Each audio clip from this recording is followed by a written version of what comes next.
Hi, Talia. Can you hear me?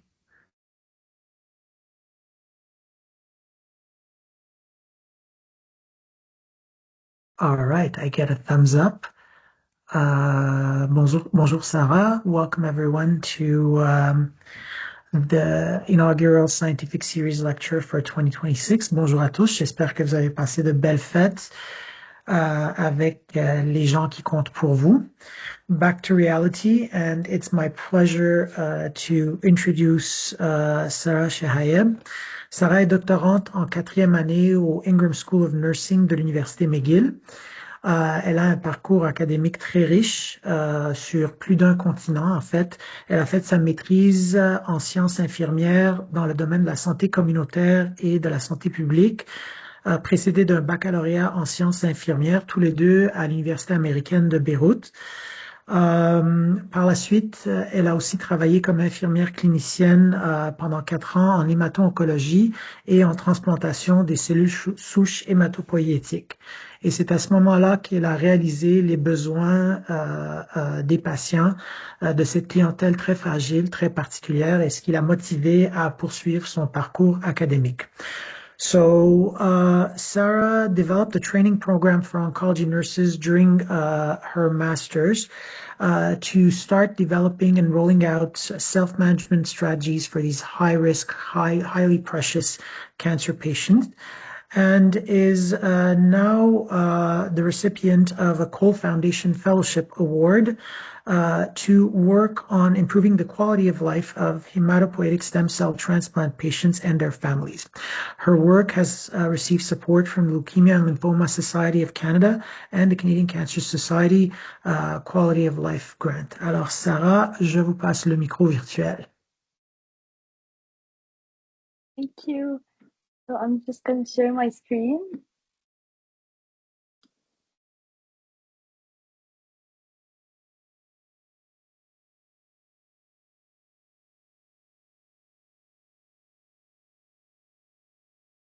So can everyone see my screen? Yes. Yes. Thank you. I'm just going to move this.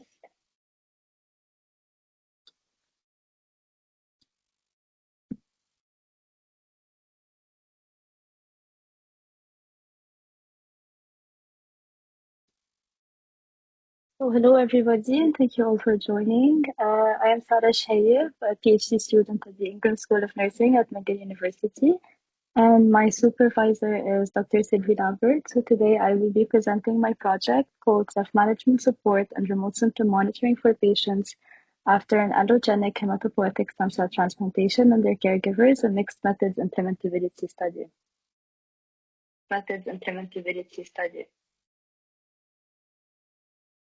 So first, I would like to talk about my project and how this project is grounded in my own experience. So I think as presented, I got my bachelor's in nursing at the American University of Beirut in 2017. And then after getting my bachelor's, I started working at the oncology inpatient unit at the American University of Beirut's Medical Center, where I was primarily caring for patients with hematological malignancies and undergoing an allogenic stem cell transplant. After this, I moved to the oncology clinic, where I also coordinated the care for the same patient population. This really allowed me to observe firsthand the full trajectory of these patients and their caregivers from the inpatient care through the community follow-up. And I was able to identify two key issues. The first one was that while hospitalized for transplantation, patients and caregivers are often not well prepared for life after transplant, with most education provided at discharge. And the second thing was that in the community setting, these patients and caregivers face significant challenges with self-management, largely due to this lack in preparation. So to address this gap, during my master's degree, I did develop a 12-session course for oncology in patient units to support early preparation of patients and caregivers for self-management starting at hospital admission for the stem cell transplantation. And I decided to pursue this work during my PhD at McGill, where we are now partnering with two centers in Quebec, Hôpital Maisonneuve-Rosemont and the McGill University Health Center, to develop a structured self-management support and remote symptom management program for these patients and their caregivers.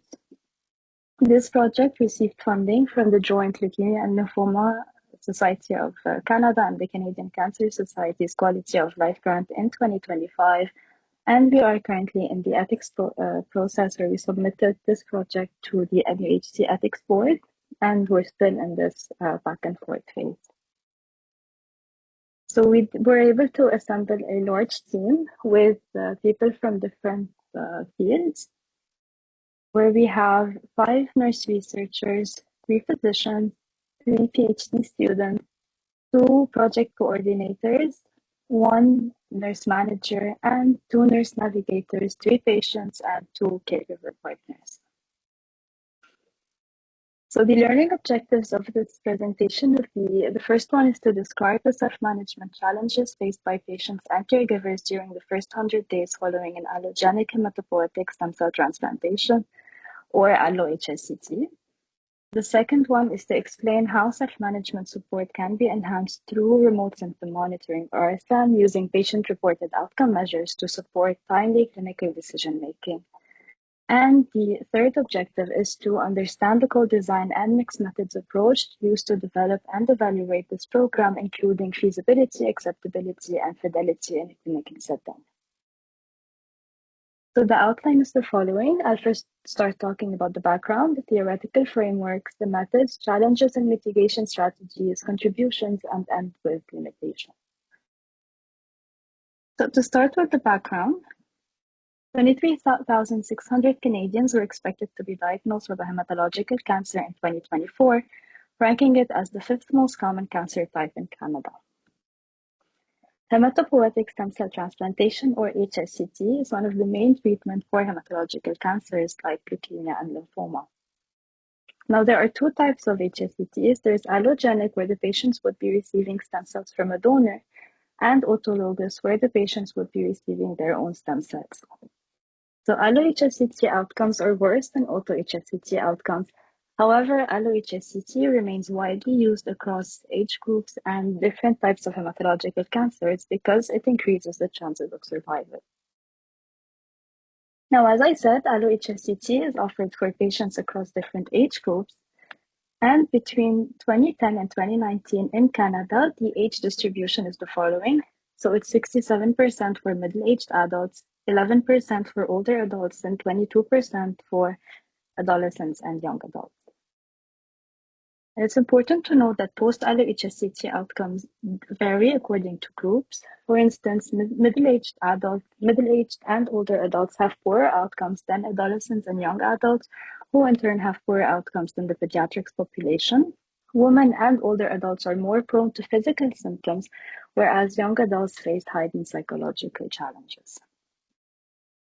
But to explain a bit this allo-HSCT process, first the patient would have received treatment with either chemotherapy, immunotherapy, or even a prior HSCT. And because of high risk of relapse or an actual relapse, then the team would decide that this patient is a good candidate to receive this type of treatment. And once this is decided, these patients need to undergo a long list of tests that include lab tests, consults, and imaging to make sure that they are in good condition for the transplantation. And once these are done, the results are out, and the patient is cleared for transplant, then they would be admitted under isolation, where they would first receive the pre-HSCT conditioning regimen, which consists of high-dose chemotherapy. Then, on what we call day 0, would receive the stem cell infusion via an intravenous line. After this, because these patients are at a high risk of developing a lot of complications, they will remain admitted for 30 days, where they are monitored by a team of highly trained healthcare professionals.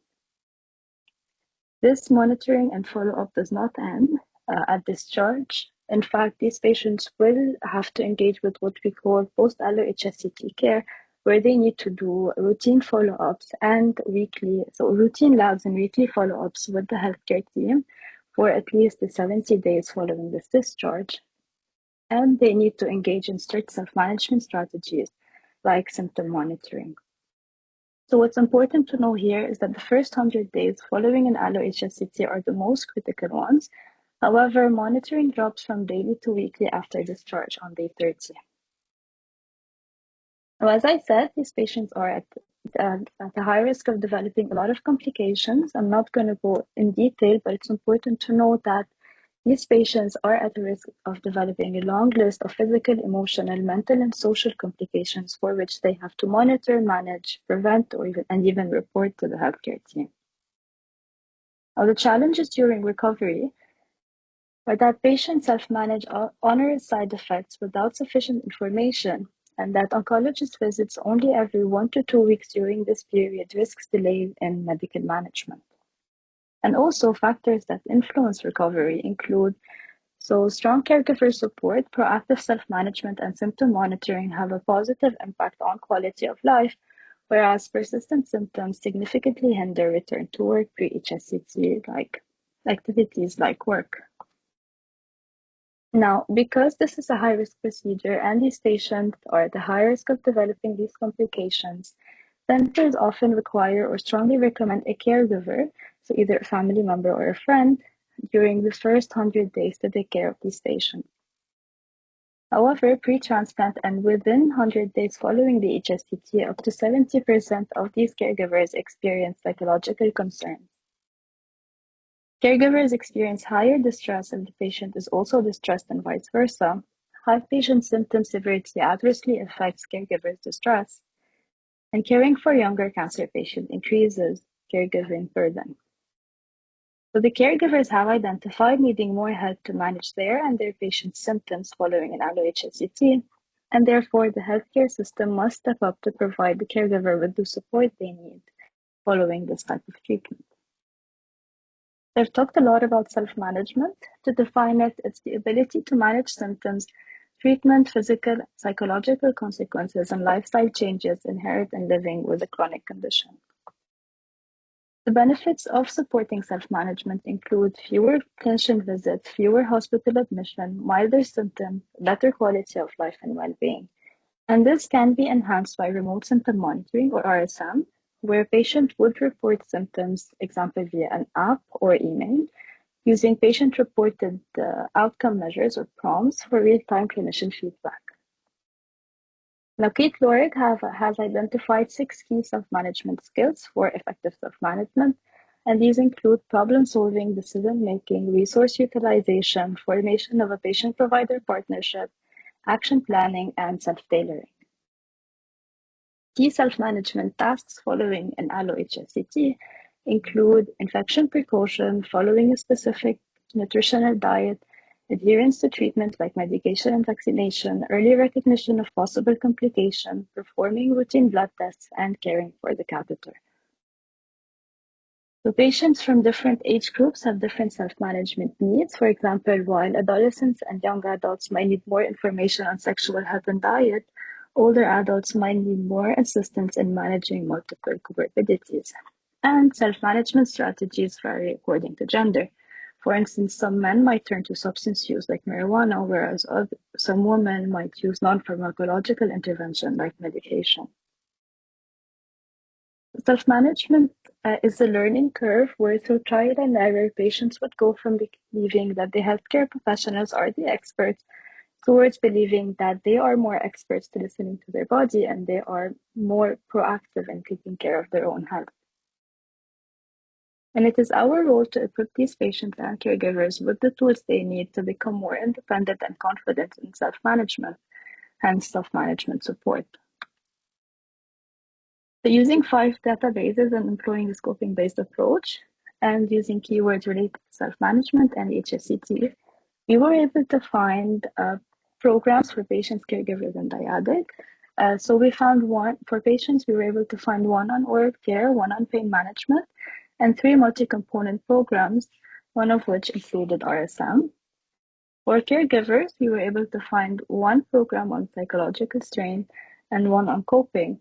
And for dyadic, we were able to find one program that targeted problem solving. So the key findings from these programs were that, so one, these programs originated from Germany, the US, and Canada. The second one was that programs were feasible and acceptable. The third finding is that these programs did show an improvement in patient outcomes, where patients' activity levels were improved. There was an enhancement in self-efficacy and better symptom control. So dyadic programs did show promise but faced challenges. So they did improve outcomes but encountered adherence issues and increased workload for healthcare providers. And finally, technology-enhanced programs were well received. So programs that use digital tools were positively received, especially when combined with personalized human coaching. However, we did identify some gaps. The first one was that there's a lack of holistic support for self-management, where programs often overlooked essential areas like dietary changes, symptom monitoring, or catheter care after an allo-HSCT, and graft versus host disease, which is the most serious complication, was often not addressed. The second one was that there's an overlooked diversity and caregiver exclusion, where programs often overlook the differences in needs across age groups and exclude caregivers from support design. There was also a neglect of the post-discharge phase, where most programs focused on pre-transplant or hospitalization, neglecting the critical post-discharge phase. In-person, narrowly focused caregiver programs were burdensome and did not meet the broader support needs. And low adherence and limited co-design highlighted the need for flexible and accessible solutions. And finally, there was a lack of RSM integration, where only one recognized the potential of RSM to address current gaps in self-management care post-allo-HSCT, despite its promise in other contexts.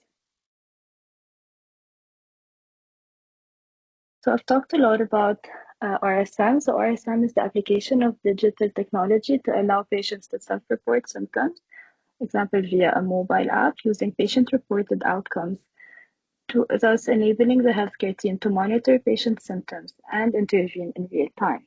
And it's important to combine remote symptom monitoring through patient-reported outcomes with self-management, because this improves patient-provider communication, increases psychosocial awareness, increases symptom understanding, facilitates health change behavior, and increases patient autonomy. So this is what our SAMVIA patient-reported outcome measures look like. First, the patient would answer standardized symptom screening questionnaire on physical, psychological, and social well-being. The electronic platform would analyze the results of the questionnaire. And on one hand, a summary report will be sent to clinicians, patients, and caregivers. On the other hand, self-management resources will be available for patients and caregivers to help manage the symptoms. This means that the clinicians will be alerted for severe and moderate symptoms and will be able to monitor the mild ones to prevent escalation, while patients and caregivers will be able to track the symptoms progression and implement strategies for effective self-management. The last step would be to have a report saved to the healthcare record.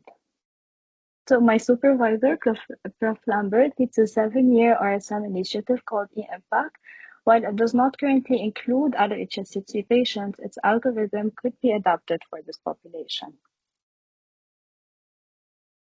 Which brings us to the goal of the study, which is one, to co-design a self-management support and RSM program for the first 100 days following an allo-HSCT with patients, caregivers, clinicians, and managers. And the second one, which is to evaluate feasibility, fidelity, and acceptability. We will be using several theoretical frameworks to guide the program's development and evaluation steps, to guide the program's content and mechanisms of action, and to guide the program's feasibility, acceptability, and fidelity. So we're proposing a 2-phase study. The first one is to co-design the self-management support and RSM program, which aligns with our first goal. And the second phase is to evaluate feasibility, fidelity, and acceptability, which is in line with our second goal. We're proposing 2 years to develop and evaluate this program.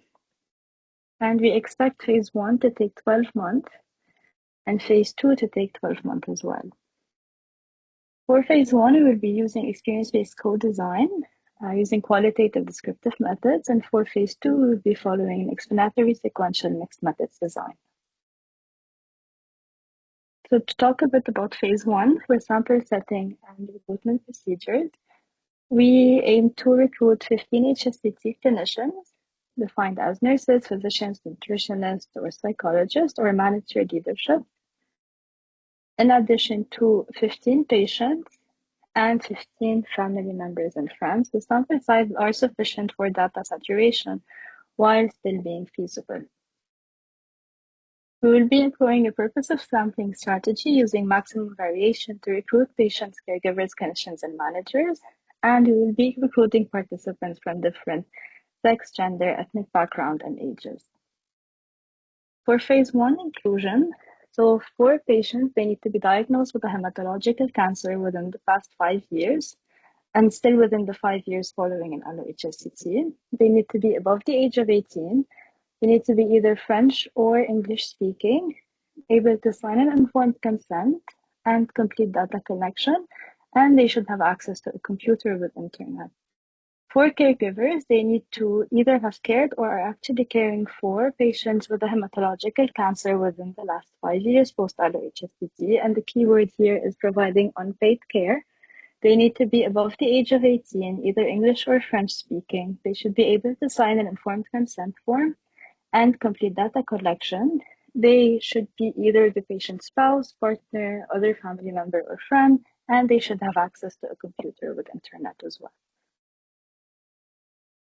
So I'm not going to go in detail here, but we will be recruiting patients from different sources, either the clinical context, so at HML or at NUHC. We will be even targeting the community context using social media. So for clinicians and managers, unit managers and clinical collaborators will send an email invitation to the ones on their unit. Whoever is interested will be able to click on a RedCap or Microsoft Forms link to access information letter and consent form, and will be invited to ask any questions to the team before completing their consent form. Also, clinical collaborators and or the research team will present the study during team meetings in person or online at HMR or NUHC. Whoever is interested will have the opportunity to leave their name and email address on a sign-up sheet or click on a QR code displayed on one of the slides to access the information letter and consent form. In both cases, potential participants will be asked to answer key eligibility questions on the consent form. These will be verified by the team and follow-up will be done as needed. And the last step would be for these participants to receive a thank you email. So for all participants here or potential participants regarding the refusal to consent, these individuals will have the option to provide a reason for refusal and indicate interest in being contacted for future studies, both recorded in the recruitment log. Now moving on to the actual development of the program, as I said, we will be using experience-based co-design. To define it, EBCD is a participatory action research approach that centers on end users by prioritizing their experiences to improve services and enhance acceptability. EBCD has 8 steps, and throughout the slide, when we say Center 1 and Center 2, we mean HMR and NUHC. So the first step would be to conduct non-participatory in-clinic observation to ensure the program is tailored to the clinical context and grounded in real-world practice. Step 2, we will be holding separate co-design workshops with patients, caregivers, and clinicians and managers to identify key priorities and inform the initial design of the program. In step 3, we will create 2 trigger films from patient and caregiver workshop recording to emotionally engage clinicians and managers with the lived experiences. In step 4, we will conduct in-person workshops with clinicians and managers to present early program components and gather feedback on remaining needs and practical considerations. In step 5, we will hold online workshops with patients and caregivers to validate emerging findings and refine the program based on their feedback. In step 6, we'll bring together patients, caregivers, and clinicians and managers in a joint online workshop to collaboratively review and refine the prototype. In step 7, we will be finalizing the program through structured bi-weekly meetings between me and my supervisor, incorporating stakeholder input as needed. And in the last step, which is step 8, we will host a hybrid celebration event to launch the finalized program and evaluate the co-design process using the public and patient engagement tool questionnaire. So for data collection, we will be collecting data using field notes, audio recordings, and video recordings. For data analysis, we will be using thematic analysis.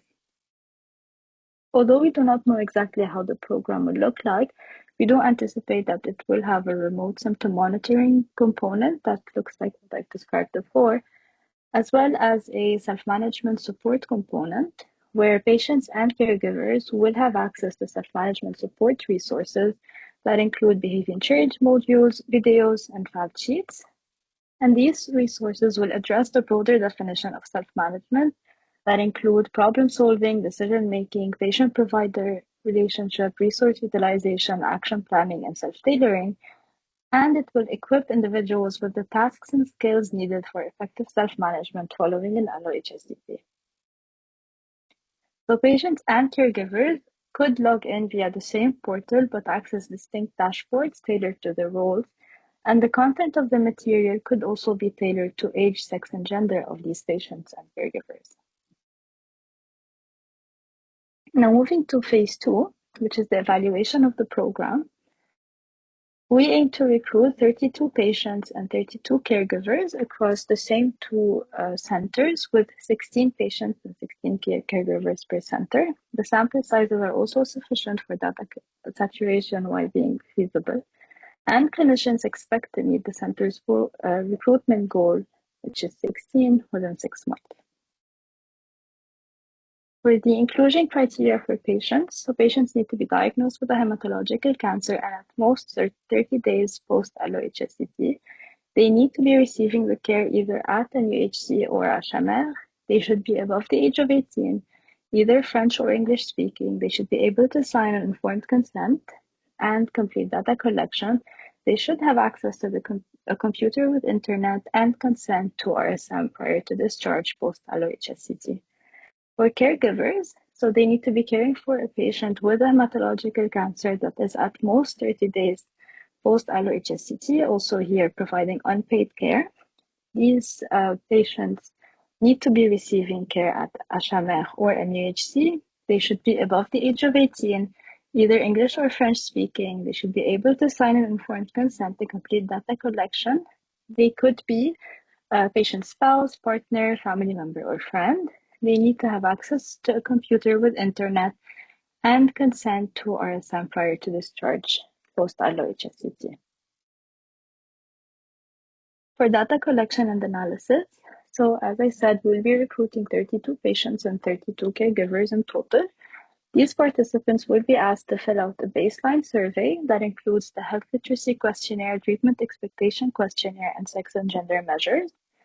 They will be asked to use the program from discharge until day 100, where we will also be collecting feasibility and fidelity data. And then after that, they will be asked to fill out a follow-up survey that includes the client satisfaction questionnaire, the system usability scale, and the theoretical framework of acceptability questionnaire. After this, they will be asked to sit for an exit interview that will last between 45 and 60 minutes. These will be semi-structured interviews and will be held with patients, caregivers, and when we say clinicians, it's the clinicians that agree to receive the RSM data. And finally, we'll be integrating the quantitative and the qualitative data together. For the quantitative data, these will be analyzed using descriptive analysis, using a priori benchmarks from previous studies to enhance rigor. For the qualitative data, these will be analyzed using thematic analysis. And finally, the findings will be integrated for interpretation enhancement. So this is an example of the a priori benchmarks, where we set a couple of benchmarks for patient referral rate or caregiver participation or burden of use. And an example of how we will be integrating the data, this is not real data, but more of just to give an example. So the patients, after completing the program or after using the program, they will be asked to fill out one of the questionnaires is the theoretical framework of acceptability questionnaire, which is based off of the TFA construct. And then they will be asked to sit for an interview. And the interview guide, the questions on acceptability are also guided by the TFA construct. So one way of displaying it would be to have the TFA construct, like for example, self-efficacy, and then next to it, we would have the quantitative data from the survey, and then followed by the qualitative themes that were identified during the interviews. So moving to challenges and mitigation strategies, some challenges that we expect can be related to timely recruitment, ethics, data sharing, and high engagement for ABCD. For timely recruitment, we aim to leverage the existing list of patients, engage clinicians in recruitment strategies, and do weekly monitoring of recruitment. For the ethics, we will be streamlining ethics process, adapting study protocols to center policies, and repurposing e-impact materials. For data sharing, we will be leveraging existing data agreements to draft and negotiate the new ones. And for high engagement for ABCD, we will be leveraging e-impact resources, integrating knowledge translation, and optimizing workshop schedules. For contributions to nursing practice, this positions nurses as key facilitators of self-management. It supports education, symptom tracking, and timely follow-up, and informs nursing policy to integrate self-management and RSM. For the contributions to nursing research, this is the first Canadian study to co-design a dyadic self-management and RSM program within this population. It engages end users across roles to reflect real-world needs and fills methodological gaps in ABCD. For a contribution to theory, it refines theoretical constructs for the post-allo HSCT context. It will help identify conceptual gaps in existing frameworks and demonstrates how to combine framework effectively. For the limitations, one of the limitations is that ABCD requires high engagement rate, which may be challenging. The second one is that because we are ending at feasibility studies, the program evaluation would not capture the impact on the outcome, for example, like quality of life. And the third limitation is that we are doing a short follow-up, so patients are using this program for the 100 days following the transplantation. So we do not know how these participants might engage with this program following the 100 days. I would like to end with some acknowledgement. I would like to sincerely thank my supervisor, Prof. Sylvie Lambert, for her guidance and support in developing this proposal, and my thesis supervisory committee for their thoughtful input early in the process. I'm also grateful for the project's research team for their collaboration and dedication, especially the doctors, nurses, patients, and caregivers whose perspectives have helped shape this work. And finally, thank you for the PhD students and my supervisor's lab for their encouragement and support. I do have a short video to show from one of our caregiver partners.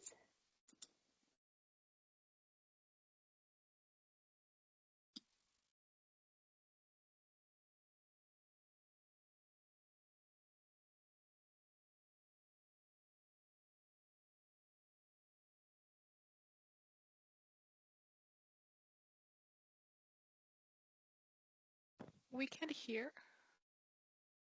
Sarah, we can't hear your audio. Oh.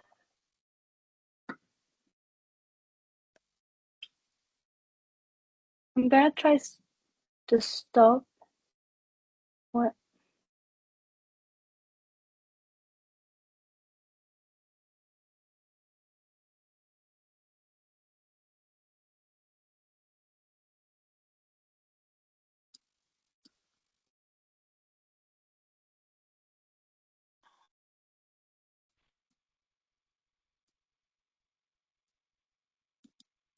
Le conjoint, le rôle de maman. Can you hear it now? J'avais une ado qui rentrait au secondaire cette année-là.